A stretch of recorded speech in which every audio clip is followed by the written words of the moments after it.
Greetings, music fans, and welcome to BC's Vinyl Odyssey. This month I'm going to be talking about one of my favorite bands of all time, Emerson, Lake and Palmer. So without further ado, cue the titles.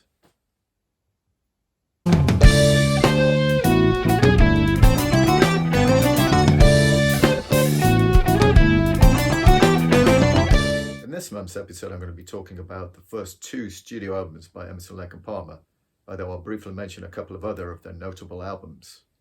My journey into progressive rock had actually started with the discovery of Close to the Edge by the band Yes, and that's definitely a story for another episode. It was a friend of my mum's that suggested that if I liked Yes, then I should really check out Emerson, Lake and Palmer, and I was kindly lent copies of these two albums.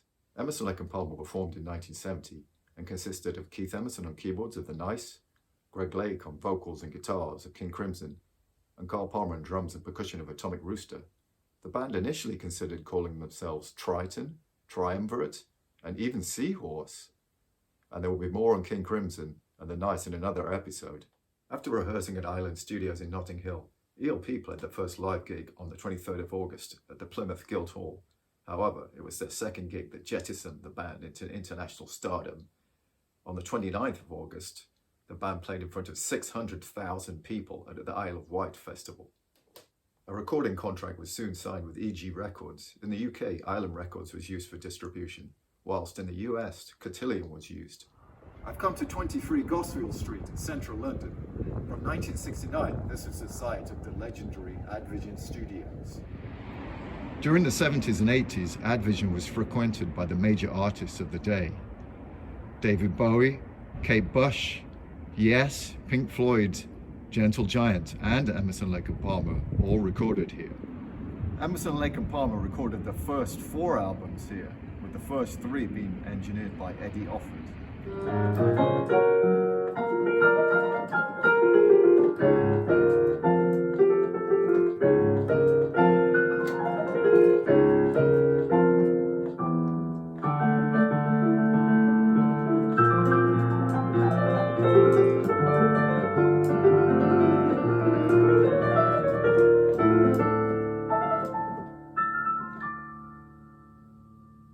ELP's self-titled debut album was recorded July to September 1970 and released on the 20th of November of the same year.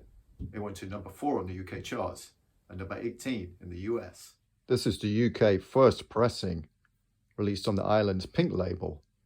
According to Discogs, there's around 283 versions of this, and the UK first pressing is the version I recommend you get hold of. It's becoming quite rare now, so if you look on Discogs, it might set you back around 60 or 70 pounds. Although I was really lucky, I got mine for around 50p some years ago. It was pressed by the Gramophone Co. Limited and has a mystery masterer, although it's rumoured that George Porky Peckham had something to do with it. The cover is completely oddball. I'm not quite sure what drugs the designer was on when he did this. It was designed by Nick Dartnell and depicts a bald guy with some kind of bird. Originally, this would have had a blue island sleeve. This is just a plain white one, and the original one must have just vanished in the midst of time. It's quite a thick vinyl. So I actually keep mine in a different sleeve, because unusually, for this period in the 70s, the sleeve's quite thin.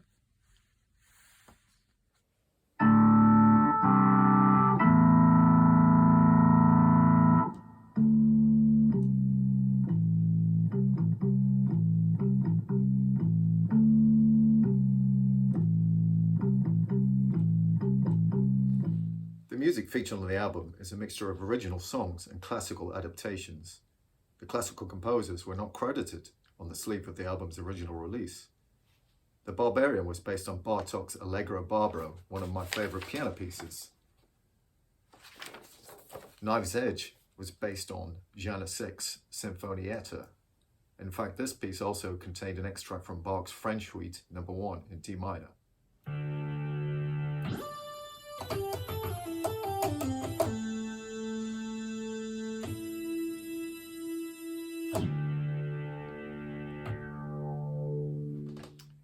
Keith Emerson mostly plays a combination of Hammond organ and piano on this album, although the track Three Fates features the Royal Festival Hall organ, and Tank and Lucky Man feature some of the first use of the Moog synthesizer in rock music.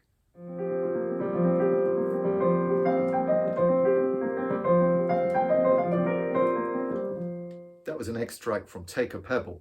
Many of Keith Emerson's compositions feature a melody played over a repeated bass figure. In musical terms, this is called an ostinato. Another great example of this is from the next album I'm going to talk about, Tarus.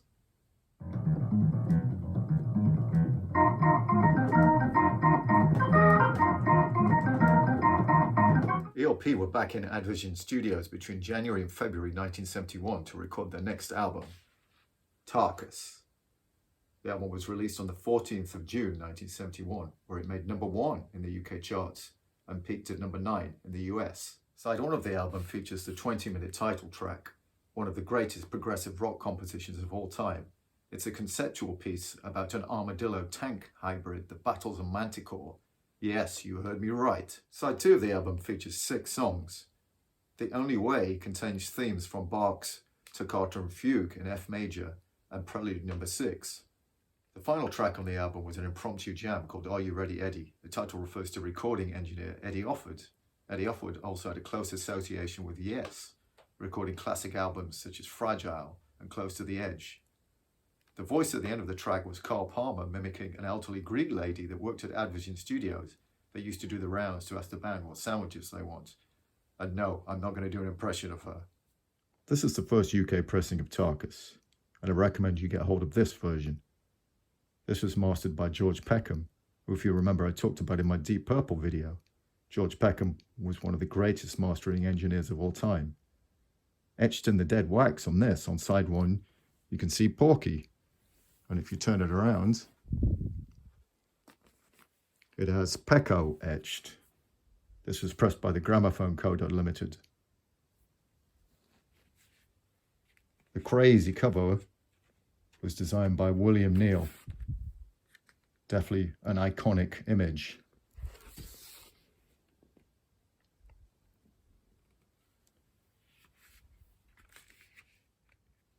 During the 70s, many of the most successful bands formed their own production companies in order to release their own records and seek even greater wealth by avoiding the percentage that a major label would take in sales.